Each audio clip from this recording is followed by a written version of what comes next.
ಆಗ್ತಾ ಇದೆ. ಇದಕ್ಕೆ ಸಂಬಂಧಪಟ್ಟಂತೆ ಕದನ ವಿರಾಮ ಆಗುತ್ತಾ ಅಥವಾ ಇದೇ ರೀತಿ ಯುದ್ಧ ಮುಂದುವರಿಯುತ್ತಾ ಅನ್ನುವಂತ ಒಂದು ಪ್ರಶ್ನೆ ಇತ್ತು. ಇದಕ್ಕೆ ಒಂದು ತೆರೆ ಎಳೆಯುವುದಕ್ಕೆ ಅಂತ ಡಿಜಿಎಂಒ ಸಭೆಯನ್ನು ಕರೆದಿದ್ರು. ಆದರೆ ಆ ಸಭೆ ಏನಿದೆ ಒಂದಿಷ್ಟು ತಾಂತ್ರಿಕ ದೋಷಗಳಿಂದಾಗಿ ಸಂಜೆಗೆ ಮುಂದೂಡಿಕೆ ಆಗಿದೆ.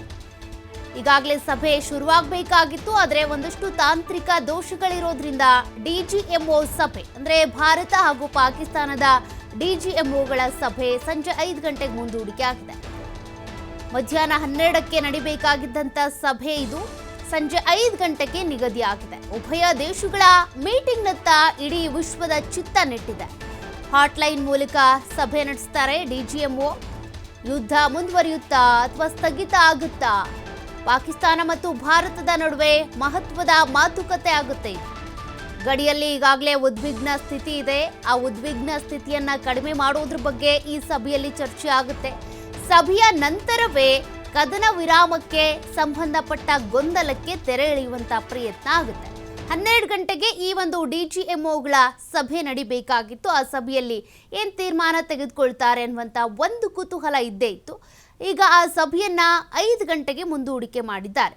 ಸಭೆಯಲ್ಲಿ ಏನ್ ನಿರ್ಧಾರ ತೆಗೆದುಕೊಳ್ತಾರೆ ಅನ್ನೋದನ್ನ ನೋಡ್ಬೇಕಿದೆ. ಯಾಕೆಂದ್ರೆ ಈಗ ಅಪ್ರಚೋದಿತ ದಾಳಿಯನ್ನ ಪದೇ ಪದೇ ಪಾಕಿಸ್ತಾನ ಮಾಡ್ತಾ ಇದೆ. ಕೆಲವೊಂದು ಜನವಸತಿ ಪ್ರದೇಶಗಳ ಮೇಲೆ ಅಟ್ಯಾಕ್ ಮಾಡ್ತಿದ್ದಾರೆ. ಆಸ್ಪತ್ರೆಗಳ ಮೇಲೆ, ಶಾಲೆಗಳ ಮೇಲೆ, ದೇವಸ್ಥಾನಗಳ ಮೇಲೆ ಅಟ್ಯಾಕ್ಗಳಾಗ್ತಾ ಇದೆ. ಈ ಅಟ್ಯಾಕ್ಗಳನ್ನ ತಡಿಬೇಕು ಅಂತ ಅಂದ್ರೆ ನಮ್ಮ ಏರ್ ಡಿಫೆನ್ಸ್ ಸಿಸ್ಟಮ್ ಮೂಲಕ ನಾವು ಕೂಡ ಪ್ರತ್ಯುತ್ತರವನ್ನ ಕೊಡಲೇಬೇಕಾಗತ್ತೆ, ಪ್ರತಿರೋಧವನ್ನ ವ್ಯಕ್ತಪಡಿಸಲೇಬೇಕಾಗತ್ತೆ. ಹೀಗಾಗಿ ಇದು ಒಂದು ರೀತಿಯಾಗಿ ಯುದ್ಧದ ರೀತಿಯಾಗಿನೇ ಕನ್ಸಿಡರ್ ಆಗ್ಬಿಟ್ಟಿದೆ. ಹಾಗಾಗಿನೇ ಯುದ್ಧ ವಿರಾಮ ಆಗುತ್ತಾ ಅಥವಾ ಹೀಗೆ ಮುಂದುವರಿಯುತ್ತಾ ಅನ್ನುವಂಥ ಒಂದು ಪ್ರಶ್ನೆ ಇದೆ. ಒಂದು ಕಡೆ ಸೀಸ್ ಫೈರ್ ಮಾಡಲಾಯಿತು, ಅದರ ನಂತರ ಕೂಡ ಕೆಲವು ಗಂಟೆ 3 ಗಂಟೆಗಳಲ್ಲಿ ಮತ್ತೆ ಪಾಕಿಸ್ತಾನ ಕದನ ವಿರಾಮವನ್ನು ಉಲ್ಲಂಘನೆ ಮಾಡಿತು. ಹಾಗಾಗಿ ಇದಕ್ಕೆ ಸಂಬಂಧಪಟ್ಟಂತೆ ಒಂದು ದೃಢ ನಿರ್ಧಾರವನ್ನ ತೆಗೆದುಕೊಳ್ಬೇಕಾಗಿದೆ. ಏನು ಮಾಡ್ತಾರೆ ಹಾಗಾದ್ರೆ ಅಂತ.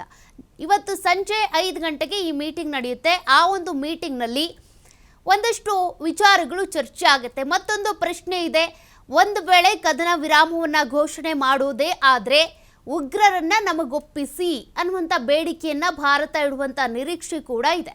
ಯಾಕೆಂದ್ರೆ ಉಗ್ರರನ್ನ ಸಾಕಿ ಸಲಹುತ್ತಾ ಇರುವಂಥ, ಮನ್ನಣೆ ಕೊಡ್ತಾ ಇರುವಂಥ ಪಾಕಿಸ್ತಾನದ ವಿರುದ್ಧ ನಾವು ಯಾವ ರೀತಿ ಯುದ್ಧ ಮಾಡ್ತಾ ಇದ್ವಿ ಅಥವಾ ದಾಳಿ ಮಾಡ್ತಾ ಇದ್ವಿ ಅಂದ್ರೆ ಉಗ್ರರ ನೆಲೆಗಳನ್ನ ಟಾರ್ಗೆಟ್ ಮಾಡಿ ನಾವು ಮಾಡ್ತಾ ಇದ್ದಿದ್ದು.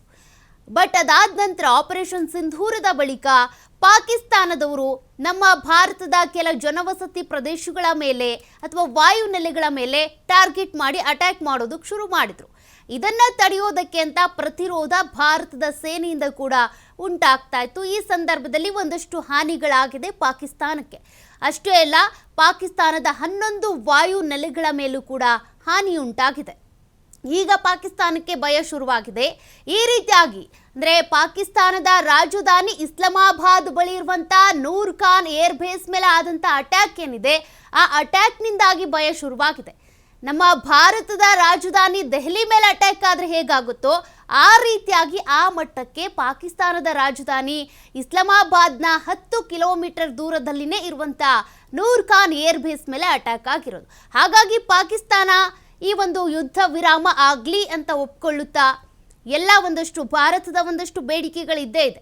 ಉಗ್ರರನ್ನ ನೀವು ಒಪ್ಪಿಸಬೇಕು, ನಾವು ಸದೆ ಬಡಿಬೇಕು ಅಂತ. ಉಗ್ರರನ್ನ ನೀವು ಪೋಷಣೆ ಮಾಡುವಂತಿಲ್ಲ, ಉಗ್ರರಿಗೆ ಮಣೆ ಹಾಕುವಂತಿಲ್ಲ, ಉಗ್ರರನ್ನ ನೀವು ಸಪೋರ್ಟಿವ್ ಆಗಿ ತೆಗೆದುಕೊಂಡು ನಮ್ಮ ದೇಶದ ಮೇಲೆ ಅಟ್ಯಾಕ್ ಮಾಡುವಂತಿಲ್ಲ, ಉಗ್ರರನ್ನ ಚೂ ಬಿಡುವಂತಿಲ್ಲ. ಇದೆಲ್ಲದಕ್ಕೂ ಕೂಡ ಪಾಕಿಸ್ತಾನ ಒಪ್ಕೊಳ್ಳುತ್ತಾ ಇವತ್ತು ಸಂಜೆ 5 ಗಂಟೆಯ ಮೀಟಿಂಗ್ನಲ್ಲಿ ಗೊತ್ತಾಗುತ್ತೆ.